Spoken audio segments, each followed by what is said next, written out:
আমি আজি আম খাম বুলি ভাবিছোঁ। আম এটা থৈ লৈছোঁ, ঘৰৰ নহয় দিয়ক, কিনি অনা আম। আমাৰ যিহেতু গছ নাই ঘৰৰে, কিনি আনি খাওঁ। আমকেইটা ভালদৰে চফা কৰি থৈ ল'লোঁ।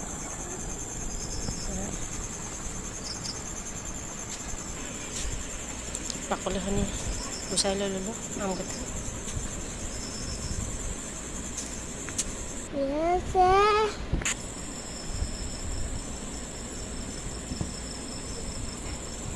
পিচ পিচ কৰি ল'লোঁ মই, হাজবেণ্ড আৰু মোৰ ভতিজা বেলেগ কালাৰ ওচৰতে কটা হৈ গ'ল আৰু এটা আছে। অকণমান ক'লা নিমখ দি দিছোঁ, খাই সোৱাদ লাগে এতিয়া নিমখ দি দিলে। মই ফল খালে এই নিমখটো ব্যৱহাৰ কৰোঁ।